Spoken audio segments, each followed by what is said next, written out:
नमस्कार दोस्तों, story audio book Mumbai channel में आपका स्वागत है। अगर आपको ये कहानी पसंद आती है तो चैनल को सब्सक्राइब करें। तो चलिए शुरू करते हैं।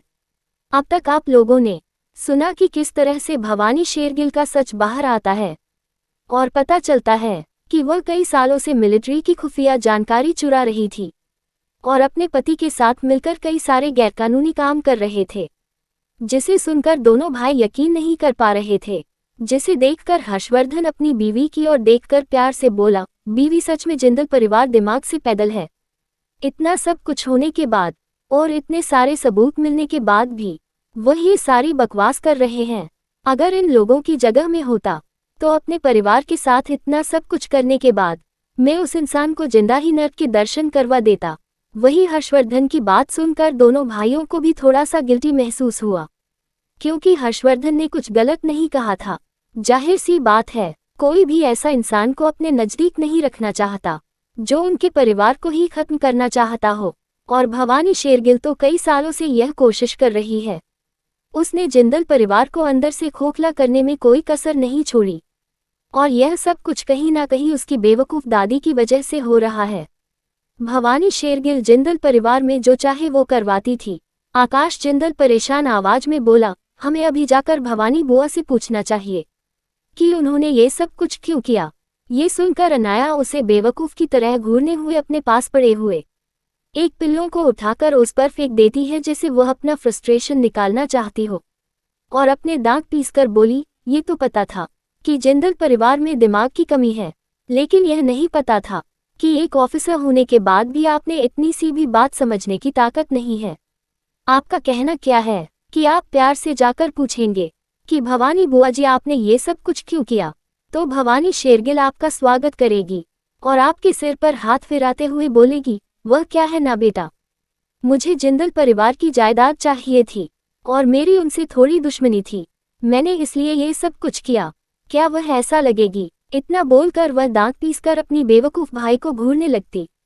वहीं अनाया की बात और उसकी नौटंकी देखकर तो बाकी के लोग भी हंसना चाहते थे, लेकिन उसको इतना चिढ़ा हुआ और गुस्से में देखकर कोई कुछ नहीं बोलता। हर्षवर्धन अपनी बीवी को सहलाते हुए उसे शांत कर रहा था, जैसे कहना चाहते हो, इन बेवकूफ भाइयों पर अपनी एनर्जी वेस्ट मत करो। हर्षित जिंदल अब तक जान चुका था कि उसकी बहन बहुत ज्यादा पावरफुल और चालक है, इसीलिए वह प्यार से बोला, गुड़िया तो तुम ही बता दो, अब हमें क्या करना चाहिए ताकि सांप भी मर जाए और लाठी भी ना टूटे। तो अनाया गहरी आवाज में बोली, अपने हाई ऑफिसर्स को ये सारे सबूत दे दीजिए और भवानी शेरगिल को मिलिट्री के द्वारा अरेस्ट करवाए, ताकि आपकी प्यारी दादी इसमें इंटरफेरेंस ना कर सके और अपने परिवार की दुआ देकर आपको उसे माफ करने को ना कहे। क्योंकि अगर आपने पहले घर पर जाकर यह बात बताई तो कुछ भी करके इमोशनल अत्याचार करके दादी अपनी लाडली बेटी को बचा ही लेगी। ये सुनकर वो दोनों भाई भी समझ गए कि अनाया क्या कहना चाहती है। वह अपने दादी के नेचर का बहुत अच्छे से जानते थे और उन्हें पता था कि भवानी शेरगिल भले ही कितनी ही गलत क्यों ना हो, उसकी दादी जरूर उसी का साथ देगी या फिर कहेगी कि उसने गलती कर दी, आप उसे माफ कर दीजिए। ये सुनकर वह दोनों ही भाई कहते हैं, ठीक है, हम इस पर आगे की कार्यवाही करते हैं। तभी अनाया बोली, ध्यान रखना इस बार भवानी को रेंज हाथ पकड़ना, उसके लिए आपको क्या करना है वो मैं बताती हूँ। इतना बोल वो कुछ बातें उन्हें बता देती है, जिसे सुन वो दोनों भाई भी अनाया की पलानी पर प्राउड महसूस करते हैं। वो दोनों जाते हुए बोले, हम समझ गए हमें क्या करना है, हम चले हैं, आगे जो कुछ भी होगा इस बारे में तुम्हें इन्फॉर्म करेंगे। हर्षवर्धन भी अपनी बीवी की चालाकी से इम्प्रेस था। दूसरी ओर भवानी शेरगिल को रात को एक फोन आता है। फोन पर कोई बोला, कुछ इन्फॉर्मेशन देनी है, क्लब की खुफिया अड्डे पर आ जाओ। भवानी शेरगिल जो अपने परिवार के साथ बैठी हुई थी, वह फोन कॉल आते ही तुरंत वहां से निकल जाती है। अब तक रात के 11 बजे बज चुके थे और सड़कें काफी अंधेरे में डूबी हुई थी। हालांकि स्ट्रीट लाइट की वजह से कुछ सड़कें काफी रोशन थी और मुंबई की ब्यूटीफुल रात का नजारा नजर आ रहा था। हर तरफ लोग अपनी धुन में भाग रहे थे। भवानी तुरंत किसी जगह पर पहुंच जाती है। ये जगह एक क्लब हाउस का एक खंडहर जैसा नजर आ रहा था, जैसे जहां पर कोई आता ही ना हो। वहां बड़े बड़े बक्से पड़े हुए थे। ये जगह स्टोर रूम की तरह नजर आ रही थी। वहां पर कहीं से भी उजाला नहीं नजर नहीं आ रहा था। भवानी ऐसी जगह पर गई और चारों ओर देखा और किसी परछाई को देखकर बोली, तुमने तो कहा था अगले कुछ वक्त तक तुम कांटेक्ट नहीं करोगे और ना ही कोई इन्फॉर्मेशन दोगे, तो फिर इतनी इमरजेंसी में क्यों बुलाया? सामने खड़ा हुआ आदमी अपनी भारी आवाज में बोला, हाल ही में मुझे कुछ पता चला है और मुझे लगता है आपके काम की चीज है। ये सुनकर भवानी शेरगिल बोली, बताओ क्या इन्फॉर्मेशन है? तो सामने खड़ा हुआ आदमी बोला, लेकिन इस बार पहले की तरह कीमत नहीं रहेगी, इस बार कीमत तिगुनी हो जाएगी। ये सुनकर भवानी शेरगिल धमकाती आवाज में बोली, लगत है अब तुम्हें ज्यादा जीने की चाह नहीं है जो तुम ऐसी बातें कर रहे हो। तो वो आदमी भी घमंड भरी आवाज में बोला, ठीक है तो मैं तुम्हें इन्फॉर्मेशन जानकारी नहीं दूंगा, अगर इन्फॉर्मेशन तुम्हें मिल जाती तो तुम्हारा करोड़ों का फायदा होता है। ये सुन भवानी शेरगिल की आंखों की चमक बढ़ गई। दरअसल पिछले दिन ही अपने पति से डांट पड़ी थी और उसने उसे नीचा दिखाया था, क्योंकि बिजनेस में उसकी कोई डील अटकी हुई थी और कितनी भी कोशिश करने के बाद में डील फाइनल नहीं हो रही थी। भवानी का परिवार दिखने में ही यह एक हैप्पी परिवार की तरह नजर आते थे। उसका पति पूरा राक्षस था, उसे एक प्रतिष्ठित खानदान की बेटी चाहिए थी जिसके पास अपने परिवार की विरासत हो। उसने भवानी को भी यही सोचकर शादी की थी कि वह जिंदल परिवार की बेटी है, क्योंकि भवानी स्टडी के दौरान जिंदल परिवार की प्रिंसेस का इस्तेमाल लोगों को नीचा दिखाने के लिए करती थी और इसी वजह से उस वक्त भवानी के पति को गलतफहमी हो गई कि सच में भवानी जिंदल परिवार की बेटी है। लेकिन शादी के कुछ महीनों बाद ही उसे पता चला था कि भवानी असल में जिंदल परिवार की बेटी नहीं है। तब से ही वह हर वक्त भवानी शेरगिल को नीचा दिखाता था, आए दिन उसे खरी खोटी सुनाता था और हर बार बिजनेस में प्रॉफिट करने के लिए उसका इस्तेमाल करता था। भवानी शेरगिल भी उसका साथ देने के लिए हर बार इलीगल काम करती थी, जिनमें से कुछ बिजनेसमैन के पास लड़कियां भेजकर काम करवाना हो या फिर किसी को रास्ते से हटाना हो या फिर मिलिट्री की खुफिया इंफॉर्मेशन चुराना हो। ऐसे कई सारे इलीगल काम भवानी शेरगिल ने अपने पति के लिए किए थे। हालांकि फिर भी उसका पति कभी संतुष्ट नहीं होता था, वह हर बार उसे नीचा ही दिखाता था। लेकिन भवानी शेरगिल का मानना था कि वह लोग एक आइडियल कपल है। अपने पति की पिछली रात की डांट सुनकर भवानी शेरगिल नाखुश आवाज में बोली, ठीक है बताओ, तुम्हें 3 गुने पैसा मिल जाएगा। इतना बोलकर वह आदमी को धरती है तो वह आदमी भी आगे बढ़कर कुछ कागजात भवानी शरीर की ओर बढ़ने लगता है। भवानी शेरगिल को लगा कि वह इन्फॉर्मेशन उन कागजातों में होगी, तो वह भी आगे बढ़कर उस फाइल को लेने ही वाली थी। तभी अंधेरे से कुछ और लोग बाहर आए। उन सब ने यूनिफॉर्म पहना हुआ था। इतने सारे लोगों को वहां देखकर भवानी शेरगिल हड़बड़ा गई। वो नकाब पहने हुए आदमी की ओर झपट्टा मारकर बोली, तुम 2 कौड़ी के आदमी, तुमने मुझे धोखा दिया, मैं तुम्हें छोड़ूंगी नहीं। तुम्हें पता है इसका खामियाजा तुम्हारा पूरा खानदान भुगतेगा। ये सुनकर सामने खड़ा हुआ आदमी आगे आया, जिस वजह से उसके चेहरे पर रोशनी पड़ी और उस इंसान को देखकर भवानी शेरगिल की आंखें फटी की फटी रह गई, क्योंकि यह कोई और नहीं आकाश जिंदल था, जिसने अपना भेस बदला था और उस आदमी की जगह पर आया था। यह आइडिया भी अनाया का ही था। उसने ही उस आदमी का दिमाग पढ़कर इन्फॉर्मेशन निकाली थी और भवानी को रंगे हाथ पकड़ने का उसे आइडिया दिया था। वैसे तो उसके पास पहले ही काफी सबूत थे, लेकिन रंगे हाथ पकड़ना सबसे बड़ा सबूत बन जाता। इस वजह से उसने ये किया था कि भवानी शेरगिल आगे चलाकर किसी भी इल्जाम को ठुकरा न सके। क्या इसके बाद भवानी शेरगिल बच पाएगी और क्या वो कोई नई साजिश रच पाएगी? क्या अनाया अपना बदला ऐसे ही छोड़ देगी? जिंदल विला में अगले दिन जिंदल विला का माहौल काफी गंभीर था, क्योंकि जिंदल विला में भवानी शेरगिल का सच सबको पता चल चुका था। दरअसल जैसे ही भवा शेरगिल अरेस्ट हुई, उसे मिलिट्री कोर्ट में ले जाया गया और वहां पर उसके खिलाफ सारे सबूत पहले ही मौजूद थे। और मिलिट्री कोर्ट में आम कोर्ट से जल्दी सुनवाई होती है और उनके कानून भी अलग थे। जैसे कि भवानी शेरगिल मिलिट्री की गुनहगार थी, तो वह उसे छोड़ने वाले नहीं थे। भवानी शेरगिली के खिलाफ कई सारे आरोप थे, जैसे कि मिलिट्री को धोखा देना, मिलिट्री में जासूसी करना, मिलिट्री की खुफिया जानकारी चुराना, हथियारों की इंफॉर्मेशन लीक करना। कई सारे ऑफिसर की मौत की वजह थी भवानी शेरगिल, यहाँ तक कि कई सारे मिशन को उसने लीक कर दिया था, या फिर कह सकते हैं उसने मिलिट्री के कई सारे कानून तोड़े थे। इतने सारे इल्जाम लगने के बाद और कई सारे हत्या में प्राइम्स पैक्ट होने की वजह से उसे तुरंत ही जेल में डाल दिया गया। उसके साथ साथ उसके पति पर भी कैसा हुआ हालांकि उसके पति पर लगे हुए चार्ज ज्यादा गंभीर नहीं थे, न ही उसके खिलाफ कोई पुख्ता सबूत मिले थे। इस वजह से वो बेल पर छूट गया था। इन सब के बारे में जैसे ही जिंदल परिवार में सबको पता चला, हर किसी को भवानी शेरगिल पर गुस्सा आने लगा। खास करके मिलिट्री परिवार में बड़े होने की वजह से उनके दिल में मिलिट्री ऑफिसर और मिलिट्री रूल्स के लिए एक खास रिस्पेक्ट थी, और उनके हिसाब से जो कुछ भी भवानी शेरगिल ने किया था वह बहुत बड़ा क्राइम था।